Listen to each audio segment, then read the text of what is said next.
We're celebrating our Louisiana's Cultural Connection. That's the event today that recognizes folks who are working in the arts all across the state, a very important industry for Louisiana, and we're celebrating that today.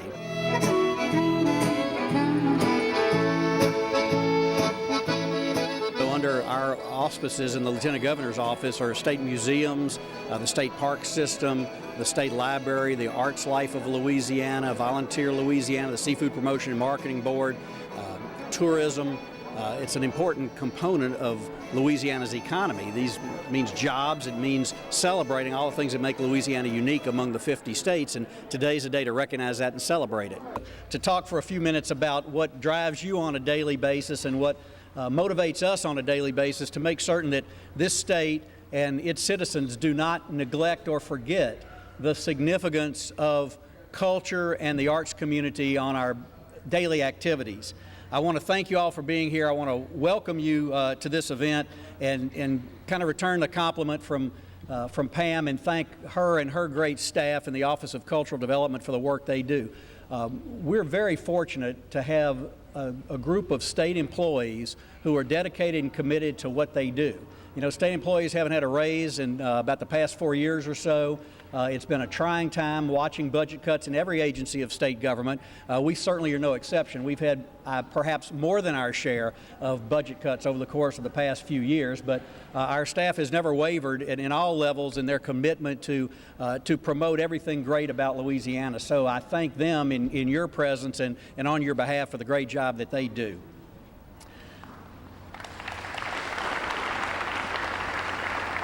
Now, you're going to have an opportunity today to make connections with one another, to enjoy some interesting workshops that are going to help you do your job better, and to develop a way to further magnify the things that make Louisiana unique and Louisiana special.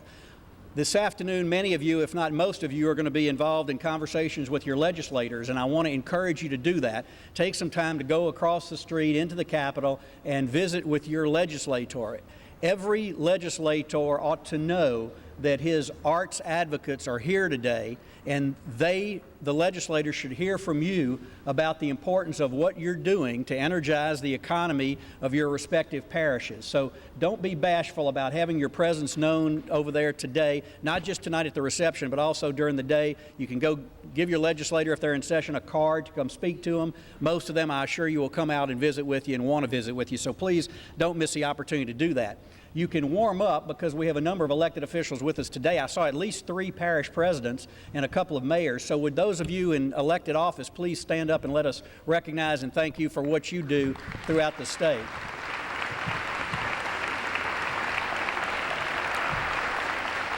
Session is underway. Obviously, we're always interested in the budget. I'll talk a little bit more about that in some detail in a few minutes, but I want to begin by telling you about the efforts that we put forward last year to promote Louisiana music. I think and I hope many of you know that our advertising message last year was centered entirely around music. Our television commercials, our print ads, our whole messaging centered around Louisiana music. We're going to continue that into this year, but we're going to broaden the scope a little bit. This year is our year of culture, so we are celebrating everything that you represent this year with our advertising messaging. Everything we do to communicate to people that they need to come to Louisiana and visit is going to center around the notion that Louisiana cherishes its culture and that an experience in Louisiana is going to give you an experience that you will only find in Louisiana. He rode Southland with his dreamy song. Yeah, take me back where I belong, right in my memory's arms.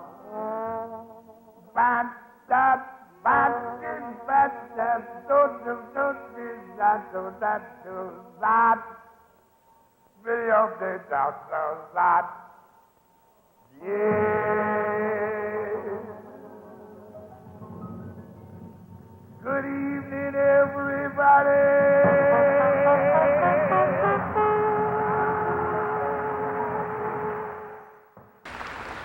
There are things you will experience only in Louisiana. For example, where else can you enjoy the rhythmic sounds of Afro, Franco, Latino, Mambo, Rumba, Funk? Perhaps nowhere else but Louisiana. Where else is a hayride held inside? Where else could Hank and Jerry Lee and Elvis all leave the building? Where could Jelly Roll and Leadbelly stroll? Where else is home to Harpo, Domino, Cato, Zydeco, Tony Joe, Iko, and Satchmo? Where else does the menu offer étouffée, beignet, café au lait, cochon de lait, serenaded by Giacomo Finane, Hey Pakiwe, and Laissez les Baton Roulés? Where else can you go from Mamu to Shangaloo with the Lugaroo, listening to Boozoo with a coconut from Zulu and some gree-gree from Voodoo, and a taste of Mokshu? Where else do boys and girls play Spy Boys and Indians? Where else can you shake your boudin at breakfast? Where else can you go from Dutchtown to French Settlement, Spanish Lake to Irish Bayou, the German coast to Sicily Island, Poverty Point to Golden Meadow? Where else can you jambalaya in the Atchafalaya? Where else is home to redfish, white boots, and blue dogs? Where else are people buried above ground and cities are located below sea level? And where else do alligators and ducks star in primetime television? Nowhere else. And it's that context, that only in Louisiana notion, that we're going to celebrate this year, and we're going to communicate to people who are making travel decisions.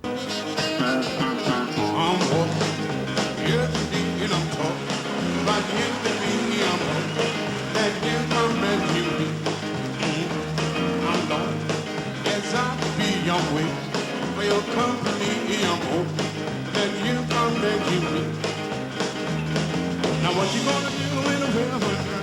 You're gonna run away and hide, and I'm gonna run right by your side. You pretty baby, I'll even down walk. You're the deed I'm talking about you and me. I'm hoping that you come back here. These are print ads that we'll be running, and this one has a guy holding a big fish, and it says, "Where the best souvenirs are stories." The next one is a Mardi Gras theme, and it says beignet, cochon de lait, Baton Roulé. If it sounds different, that's only because it is. And finally, and you'll like this one, with a band performance and obviously what is a comfortable restaurant setting, where the arts are alive and definitely kicking. Those will be running in publications from Rolling Stone to Southern Living, perhaps, as we look for market niches across the country with people who are interested in traveling based upon their cultural interests. There are a number of ways that we're going to be working to promote this, and one big way is publicizing the hashtag #OnlyLouisiana to increase our presence through social media, which is becoming more and more of a significant way that people are making travel decisions. And many of you have heard us talk about our interest in attracting retirees to Louisiana, one side of the demographic spectrum, but we're also interested in attracting those young travelers who are making decisions based upon social media and based upon other means of communications that for a lot of us were not around a few decades ago when we were making those travel decisions. Our travel guide this year, which has just been released, our tour guide, is actually called our Inspiration Guide, and it honors the incredibly special places that exist throughout Louisiana. You can find the guide at louisianatravel.com, and also, of course, we have copies of the guide itself. We're also going to be working, and I don't know if anyone's here from LEH. Is anyone here from the Endowment for the Humanities at lunch? I think they'll be here this evening, but we're going to renew a partnership with the Louisiana Endowment for the Humanities. They've had some personnel changes and are undergoing some refocusing right now, and we had a very productive meeting with them that I think is going to allow us to create a partnership that will be beneficial for both organizations and beneficial for all of you in your respective parishes, because LEH has a similar focus as we do in the Office of Cultural Development and in the Department of Culture, Recreation, and Tourism to capture those things that are special and unique about Louisiana and promote them via their publication, Cultural Vistas. We've also got a number of programs that have been implemented that many of you are familiar with and participate in that I just want to highlight for you. We began last year our Music Ambassador program. It was wildly successful. We give relatively modest stipends to bands and individual performers who are traveling outside of Louisiana and performing at venues of more than 10,000 people at festivals or establishments that have been operating for 3 years or more. And this has been a tremendous boost to musicians across the state. I can't tell you the number of comments we've gotten on how much they appreciate relatively small amounts of money, which have made the difference of their ability to travel to someplace and actually come back with a little money in their own pocket. So we're going to continue this into 2014. Last year we sponsored 131 Louisiana artists who represented us at 60 festivals in 20 states and 9 foreign countries. And in our travels overseas earlier or late last year, we learned firsthand from folks who had experienced our Louisiana ambassadors being there, and they were very grateful for their participation. You can learn more about this program and also our continuing effort to promote Louisiana music at louisianasoundtrack.com. Irene, good night. Irene, good night. Good night, Irene. louisianasoundtrack.com gives visitors a chance to plan an itinerary across Louisiana to visit juke joints and bars and restaurants and recording places where they can hear a particular type of music. So go to louisianasoundtrack.com. And I also want to mention, I just learned about this morning, and it'll be, some of you may already know about this, but it'll be announced officially tomorrow at Tulane University. Tulane is creating a new program and a new website called Music Rises. And it is designed to promote Louisiana music, much the same as we're doing. And so we've talked about the potential partnership that could exist between our office and Tulane University with this new effort, Music Rises, that's going to do everything it can do to promote Louisiana music and Louisiana artists, which sounds an awful lot like what we do on a regular basis. So keep an eye out for that and how you may partner with that university, and we'll be doing the same thing. As many of you know, we have our eye on an exciting new exhibit, permanent exhibit at the Old U.S. Mint in New Orleans, which in reality is kind of the forgotten part of our trifecta of museums in the French Quarter, the Presbytère, the Cabildo, and the Old U.S. Mint, which doesn't get the attention it deserves, but it's going to, because hopefully within the next year or so, perhaps it may take us a little bit longer than that, to have a very significant music exhibit, a permanent exhibit in the Old U.S. Mint. We've already invested some money in the past to develop the Louisiana music experience, and we have some potential exciting partnerships that we're working on that I hope we'll be in a position to announce before the year is out. But we'll make the Old U.S. Mint a destination for music lovers and a place that will chronicle Louisiana's rich history of musical talent. We're also interested, of course, in preserving the artistic legacy of Louisiana in so many different ways. And I always talk about the musical arts and the performing arts and the visual arts and all the different types of arts, culinary arts that are a big part of Louisiana. And one way that we're going to absolutely preserve this artistic legacy will be through two initiatives that we've initiated in a partnership with LSU and the College of Art and Design. Some of you know that in the wake of Katrina, an Albrizio mosaic was removed from a state building. It was headed for the scrap heap, but for the efforts of the Office of Cultural Development, the then employees of the Department of Culture, Recreation, and Tourism, many of whom are here today, who literally went down to this state office building and piece by piece removed a magnificent Albrizio mosaic. It's been in storage ever since then, and when we found out about that, we said that's got to be on display. That's got to be not only preserved and salvaged, it was salvaged and saved, it needs to be preserved and it needs to be seen. So working with the LSU School of Design, I hope within the course of the next year, the Albrizio mural, which is about 6 feet high and 40 feet long, will be placed on the interior wall of the room right behind you. And so it'll be there for the public to enjoy in that public meeting space, and it's going to be a very exciting day that will create a linkage for Albrizio here in Capitol Park, because as you know, his work is in the Capitol Annex where our offices are, his work is in the State Capitol, his work is also at Allen Hall at LSU, and now it'll be here at the Capitol Park Museum, which will in and of itself be an attraction for visitors interested in seeing his work. We also, and we have a picture of it, but you can't see it. It really looks good. It will look good. The Louisiana State Art Collection, numbering more than 100 pieces by Louisiana artists, has been scattered throughout our building in the Capitol Annex and in storage for a period of years. We didn't think that was the best way to conserve those pieces of artwork or make them potentially available for public showing. So our partnership with LSU is going to result in us placing those pieces of artwork on permanent loan to the school to be conserved as part of the training for students in the School of Art and Design and to be exhibited at the LSU Art Museum for the public's enjoyment. So we want to take art out of a bad storage situation, put it in a good one, but more importantly, make it available to the people of Louisiana who own those pieces of art to be able to enjoy them. But let me just hit the budget for just a minute, because you need to know this as you're talking to legislators and as you're recognizing the harsh reality that we're facing in our budget situation in our department. Over the course of the past several years, the state tourism budget, which is funded entirely with 3/100ths of a penny of sales tax, amounting to approximately $22 or $23 million a year, has seen its budget dramatically reduced by the governor and the legislature so that they do not get all of that $22 or $23 million to promote Louisiana outside of our state.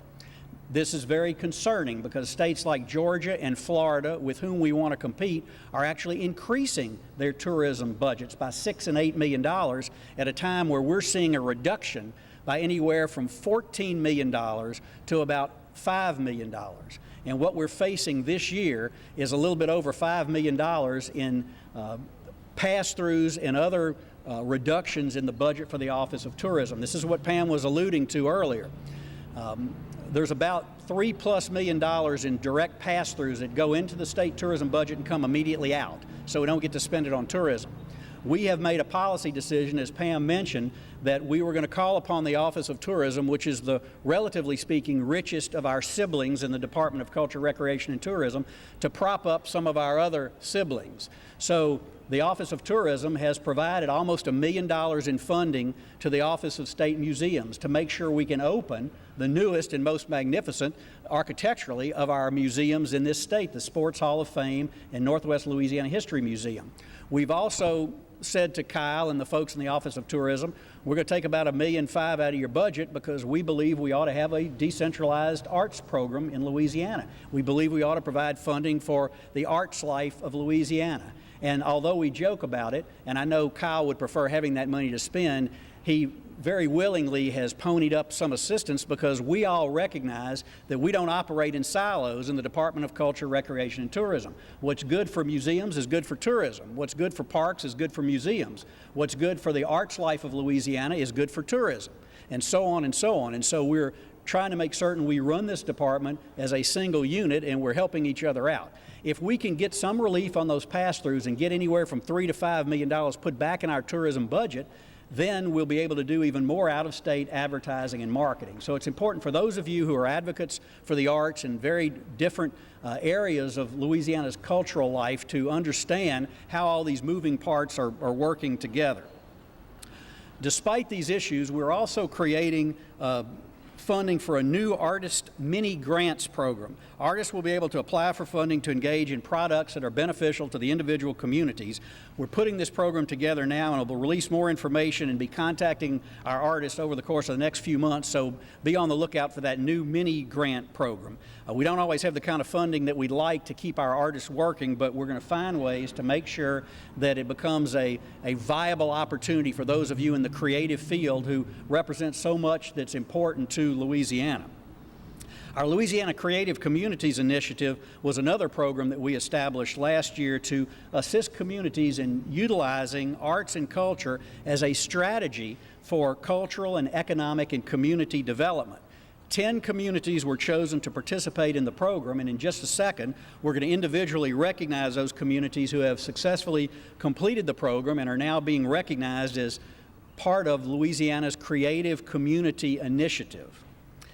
Related to that program, of course, is our Cultural District Program, which many of you know about and participate in. It was launched in 2008, before I got here, as a locally driven initiative for communities to revitalize areas of cultural activity through tax incentives. And this has been a tremendous way to develop and redevelopment historic areas and areas that need to be preserved throughout Louisiana in communities both large and small.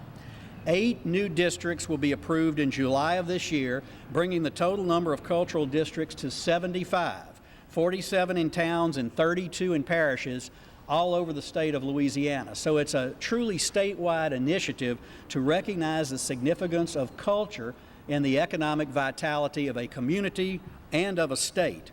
And improving that economy is at the heart of the program. It incentivizes production and marketplaces for artistic and cultural products, and also encourages the preservation of historic buildings. And I often like to tell crowds, and particularly visitors to Louisiana, that we have a strong sense of preservation in this state.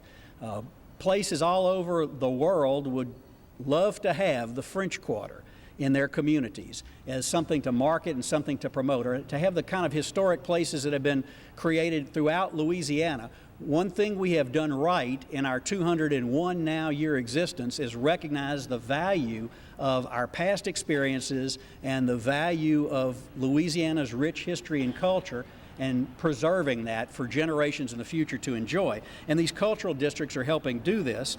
And in just 5 years, the Cultural District Program has yielded the following figures: 5,000 special events that have attracted over 13.3 million people, $3.1 billion in total revenue that includes $28 million in original art sales that benefit more than 5,000 working artists in this state, and a net growth of 1,700 businesses in these cultural districts. So we can see by those numbers alone that incentivizing cultural development in a community is going to pay dividends. And the cultural life of Louisiana, coupled with our tourism efforts, brings new dollars to the state.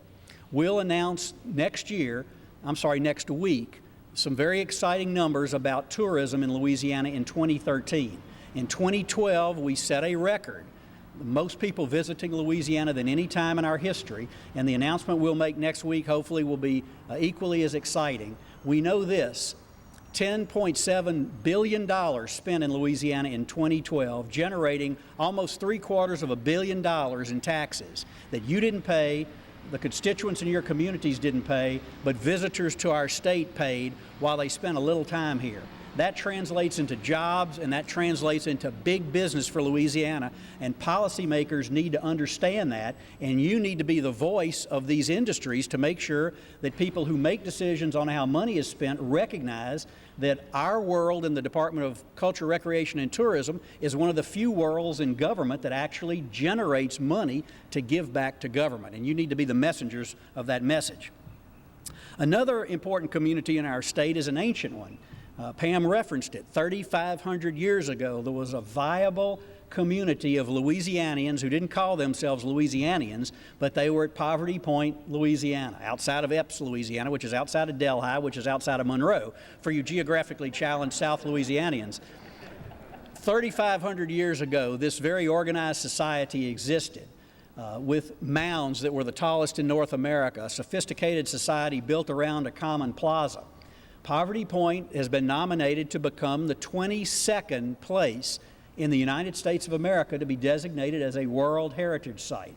If it's selected, it will join the Statue of Liberty and the Grand Canyon and a number of other 20 to be exact, places in America that have been so recognized. One little place in rural New Mexico, much more rural than Poverty Point, not off of an interstate, not easily accessible, without a 90-minute trip over rough terrain, saw its visitation increase from 10,000 people a year to 30,000 people a year when it got World Heritage designation. Think what we can do with this by attracting foreign visitors who may want to visit World Heritage sites and at the same time enjoy Natchez, Mississippi, parts of Arkansas, and parts of North Louisiana while they come to Poverty Point.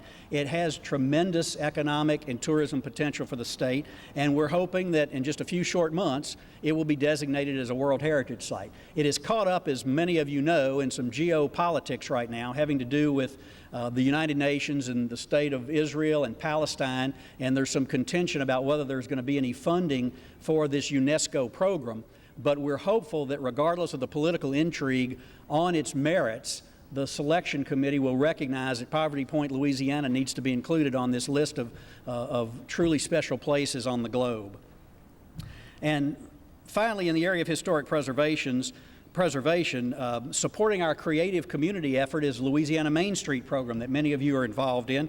We're going to add 3 new communities this year, which I'm particularly excited about because they have really been clamoring to be recognized, and we were able to finally expand this program a little bit. So Homer, Kenner, and Monroe will join the ranks of Louisiana Main Streets as we begin the new fiscal year on July 1. And later this evening, we'll recognize all the Louisiana Main Street communities in honor of the 30th anniversary of the program. Let me also mention, I've alluded to it a couple of times, but I want to talk for just a second specifically about our the incredible work that is taking place in the historic tax credit area. With a very limited staff, and I mean very limited staff. Nicole and her folks are doing a tremendous job to make certain that we maintain and grow to the extent we can the historic tax credit program. We're getting national attention with this program.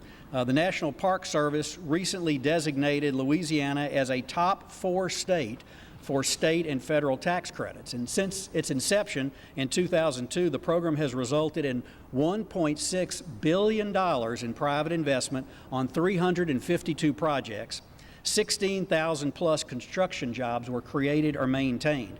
And obviously those statistics are removing blight and creating new businesses and ramping up economic activity in areas that otherwise would be desolate or would not be productive for communities in any way whatsoever. We are working with the legislature this year, one of the few bills that we have during this session, to alter the fee arrangement for historic tax credit programming. Right now, it's a flat $250, whether your project is a multi-million-dollar enterprise or a small fix-up in one building on a main street. We're asking the legislature to remove that $250 fee and allow us, by rulemaking, to set fees that will be graduated based upon the size and scope of the project. This is being done at the behest, not of me, but of the development community, who came to us and said, charge us more so that we can get these permits granted on a quicker and more expedited basis. And if that legislation passes, we will do that. We'll be able to add a couple of positions, perhaps not permanent positions to begin with, but at least jobs that will be solely dedicated to approving tax credits. And that's going to be a real boost for Louisiana's economy if and when that happens. So you might want to mention to your legislators that bill, it's Representative Leger's bill, is out of committee and awaiting action on the House floor, and the development community has been very active in promoting it and talking to the governor as well before the session to make sure that it will not be vetoed if the bill passes. So we really need to make that happen, and we're going to turn those historic tax credit programs around a lot quicker. Finally, let me mention Natchitoches, Louisiana, celebrating its tricentennial this year, home of the new Sports Hall of Fame and Northwest Louisiana History Museum, where modern architecture, internationally recognized modern architecture, sits side by side with the beauty of Front Street in Natchitoches, Louisiana, a place that's 300 years old this year, celebrating its tricentennial, and a place that Louisianians need to treasure as the oldest community west of the Mississippi, the oldest community in the Louisiana Purchase, and obviously the oldest community in Louisiana. In January of 2015, we'll celebrate the bicentennial of the Battle of New Orleans, one of the most important land battles, if not the most important battle in America's history, where this new group of Louisianians, a ragtag group of cultures that came together on those ramparts in St. Bernard Parish to prevent the British from regaining a foothold in the young United States of America.